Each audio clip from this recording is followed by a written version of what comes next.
Hey there. Let's make a shipwreck. I'm so excited. This one has been on my to-do list for so long. So I have my cup pre-painted with matte white. I've found more recently that I like doing my inks on a matte base because I feel like they don't move as much when I don't want them to, which is great. So that's what we're gonna do. This is chocolate from Hobby Lobby. I feel like they replaced what they used to carry. I think they carried Bria Reese in the singles. It was $4, it was the same price. And it's nice and dark. And then I'm gonna use Tim Holtz caramel. Here's a little sneak peek of what they look like. This chocolate is very dark. And that's what I want for my in-between spaces of my boards. And then this will be my actual boards. You want a contrast. I saw a cup once where they used like a slate gray, a teal, and a brown, and holy smokes, it was beautimous. So what I want to do is use my electrical tape. I'm going to leave a little space at the top just so that I don't have my tape all the way up to the edge. And I'm going to cut my strips and I'm going to lay them around, all the way around. And then we're going to go over it with our cheapy little brush. I think these are called chip brushes. Literally 99 cents at Home Depot. Sometimes you can get them even cheaper than that. I feel like I've paid 50 cents at some point, but nothing's cheaper right now. Everything's more. And then at some point I'm gonna do a little seal with this and then cover it with that. I don't have good luck sealing my inks with clear spray paint like some people do. I typically will Mod Podge, but this time we're gonna do hairspray first, then this. Got a few strips cut and off to the side. So here is how we're gonna do it. Literally, just like that. Except for I got that one crooked, so I gotta fix that one, but I'm not gonna do it right now. Leave a little space in between. My tape is sticking to itself, or to each other. So, little space like that. It's hard on a curved surface. I'm gonna have to fix that. It kind of curved down as well. It's hard on a curved surface to get it to lay flat like you need, but once you get the hang of it, it'll do like you need it to. What is that? Cardboard.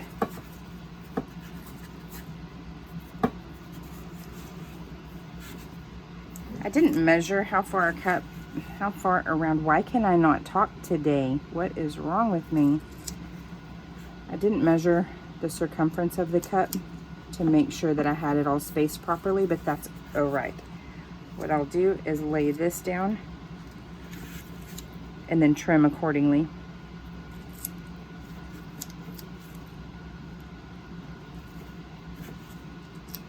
So pretty close.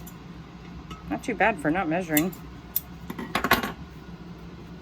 I'm also not worried about if this is not straight, because if you think about like old drawings and paintings, it never really matched up. They had to fill in the spaces.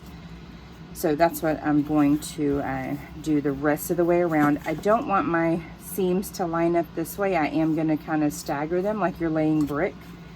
But first I'm going to fix this one, and then we're going to go to probably about right here, because at some point after all of this, we're going to do an ink swirl right here. I think I'm gonna throw like an octopus or a couple of tentacles. I love it. I love the idea of the Kraken kind of coming up and trying to swallow the ship. But you don't have to go all the way down unless you want to. You might stop there, stop here, whatever you want to do. Here's where we are. They're just so hard. Curved tumblers are the devil. So like I said earlier, I'm not worried about these being perfect.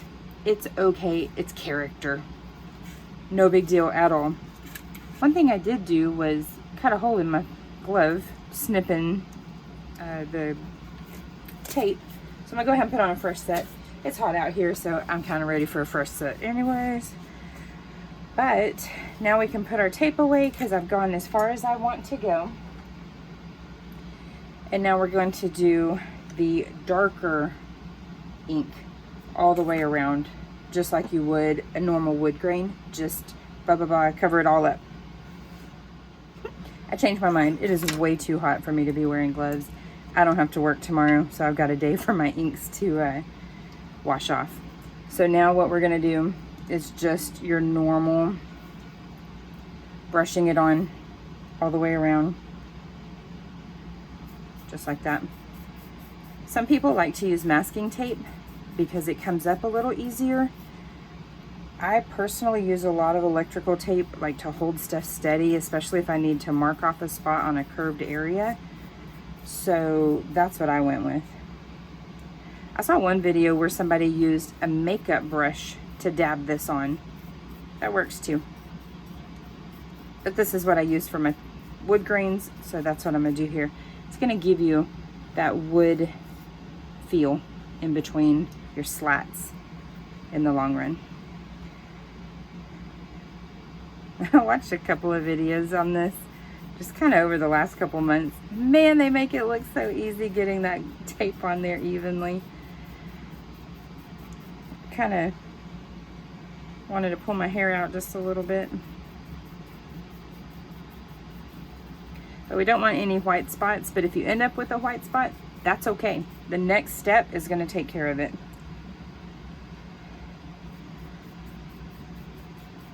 These little air bubbles here, there's just a couple. That's from when I needed to curve the tape a little bit. That's one thing about electrical, is it's very flexible, and that can be a good thing and a bad thing. Some of my pieces of tape aren't quite the same spacing because it kind of stretched a little bit, made it a little skinnier. That's okay. Like I said, character. And I'm not gonna lie, I kind of don't mind it with this tape on here because it's so light. It's really just taking on the it just looks like it's boards all together. I may have to do something with that later. Maybe like a barnwood look. I was almost out of purple electrical tape, and they didn't have any today at Home Depot, so pink it is. But I don't hate it. We'll see where that goes in the end.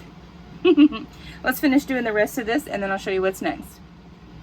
I'm actually kind of sad for this next part because I really like the way that looks. It's very barn looking. I'm definitely going to do another cup and just leave it on there. I'm pretty excited about that. So now we're going to take hairspray and just do a pretty good coat, not dripping because I don't want to affect my inks, but enough that it covers it. I'm going to do it a couple of times, and then we'll come back and peel up the tape.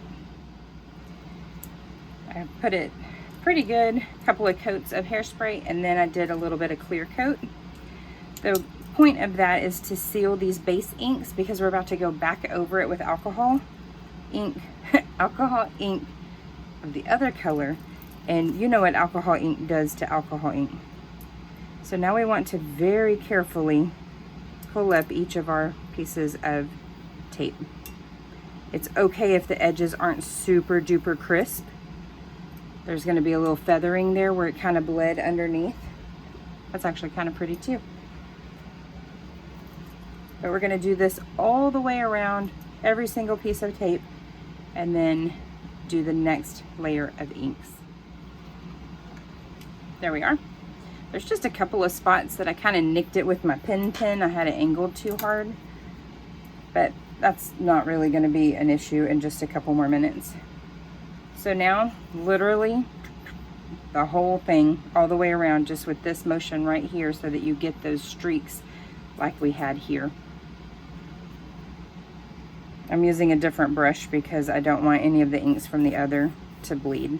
And I'm going to do this a couple of times so I get a nice rich color on here.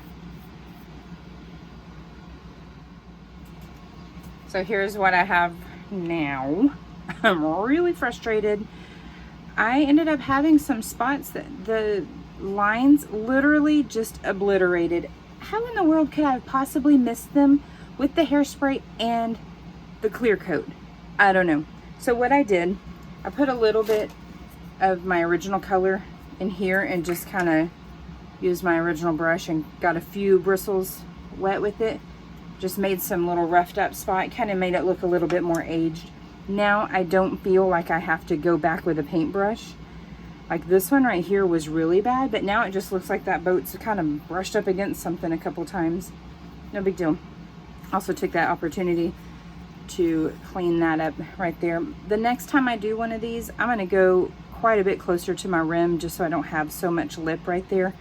It's not proportional now.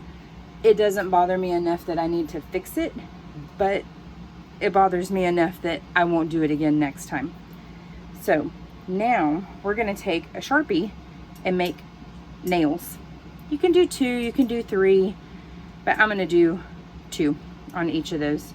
Maybe throw in a third like every once in a while just to make it look a little bit more hodgepodgey. Just regular Sharpie.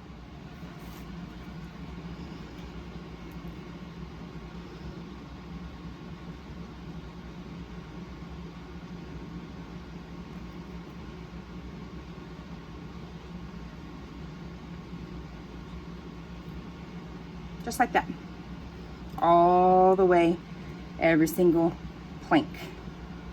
That was my air quotes for y'all. So I've got my vinyl on here. I am so glad I didn't try and record that part because it would have been deleted. It was embarrassing. So I've got a thin layer of epoxy here and a pretty thick from here down. I'm going to go up a little higher than I originally intended because my vinyl, oh man, it was a hot mess. So I'm gonna put just a teensy bit more. And because my air conditioner is running, I'm gonna have to heat it more than usual. So what I'm gonna do is lay my inks and then I'm gonna throw my respirator on and then heat it up, swirl it around. I'll show you all that part. But for starters, we've got it nice and thick from here down. So now you just ink, ink, ink. I'm using a couple of different brands. I didn't grab my Pinata white. I should have, but I actually don't want it to be super duper pigmented. I want a more minimal white because I don't really want it white capping necessarily. Don't forget the bottom. This is going to be a little bit more visible soon because of this right here.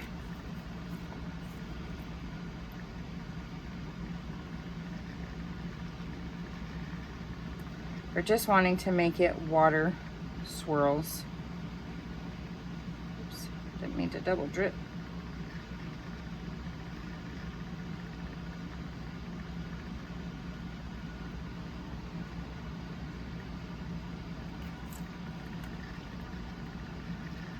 And now we're going to add more blue. So that was indigo, so it's going to have a little bit more of a purpley blue because I wanted a deeper color.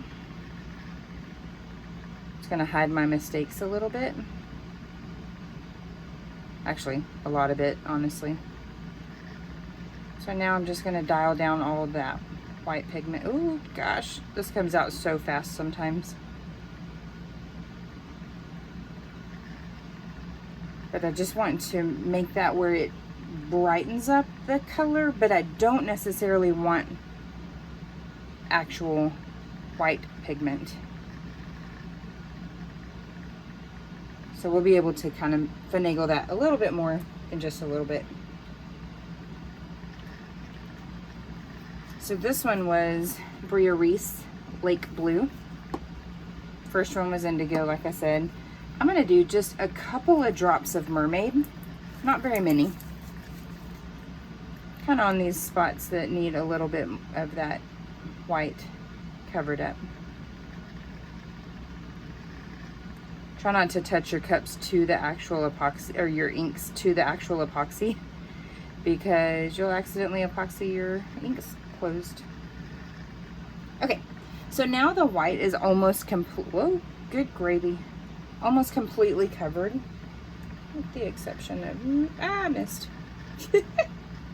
Maybe don't work over a surface that matters. I'm not. Mine is my workspace, so I'll alcohol all this later. But now I'm going to throw on my respirator. We're going to heat it up. I'm going to take it off, and we're going to get some movement. So for that, I'm going to move the mount up. Okay, so masked up, ready to go. I'm going to use this. I just got it off of Amazon. Same with my mask that I have on now. So let's heat this up, and we're going to take it off and get some movement.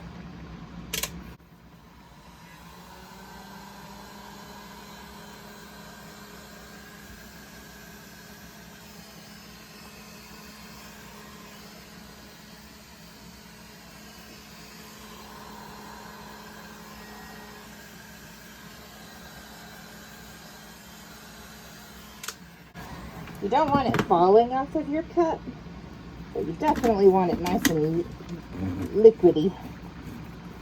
So now we're going to get some vertical movement like this. Some of it will drip. That's why I put that paper towel down, because I almost forgot. So a little bit up like this, a little bit down like that. If you feel like you've got some spots that don't really have what you want it to have, just kind of let gravity do its thing. But you gotta watch, because gravity does its thing.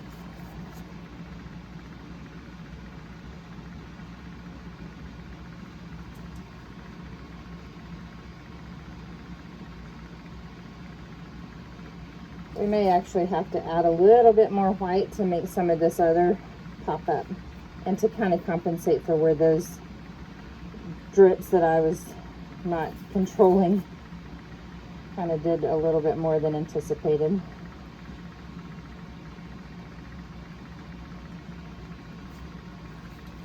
Don't forget that the bottom needs some attention too.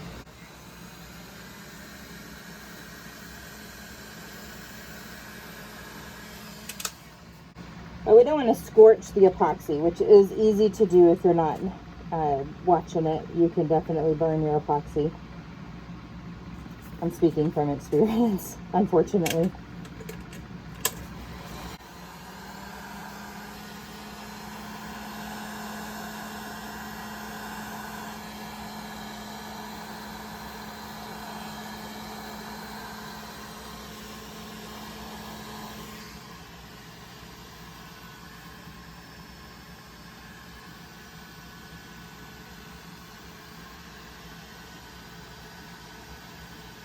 That went a little higher than I wanted it to. I'm kind of losing my design there.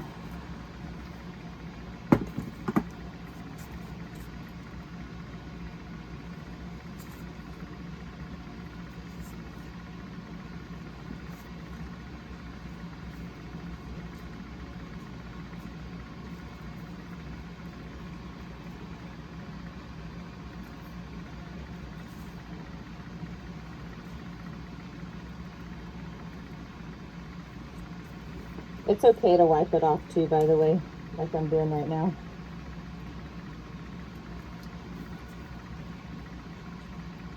Not quite doing what I want, so I'm taking it away.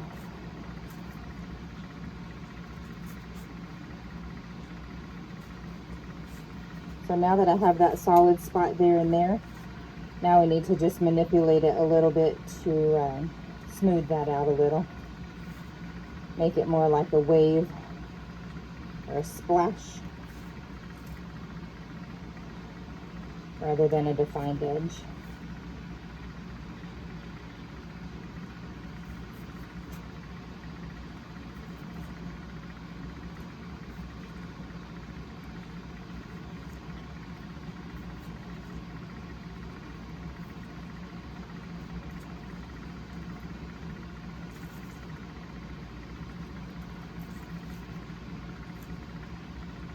Like I said, I'm okay with it just barely peekabooing as long as it looks right.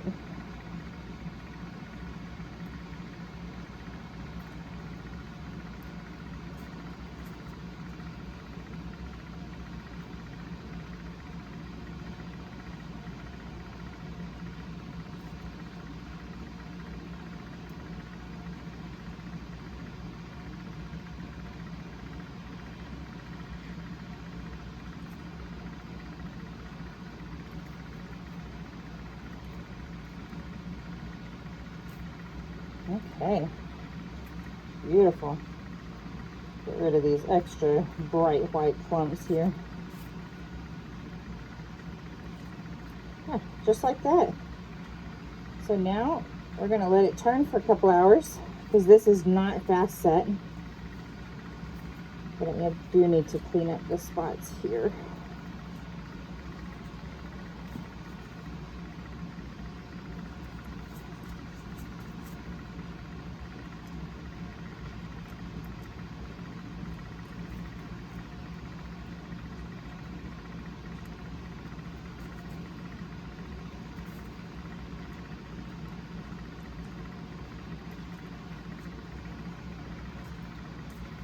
Yeah, that is so pretty. Okay. Officially, I'm walking away. I said that already. I said I was done, and then I kept going because I saw a dark spot. Then I touched it, made it worse. So now we just let this rotate for probably 3 or 4 hours, and then in the morning I'll come out and put a top coat, and it's done. Unless you want to put like a phrase, name, whatever. Here we are. Like I said last night, I had to go up a little further than I wanted to because of how my vinyl went on, but that's okay. The next one I make, I'll have less of a lip here and probably have my cracking come up higher and my water come down lower, but I kind of like the subtleness of it. No big deal. And you can kind of see in some spots, you can see it under the water, so to speak. But overall, I really like it, and I'm really proud of it. So if you have any questions, please don't hesitate to leave it in the comments. Please consider subscribing to my channel, and have a good one. Y'all stay safe out there.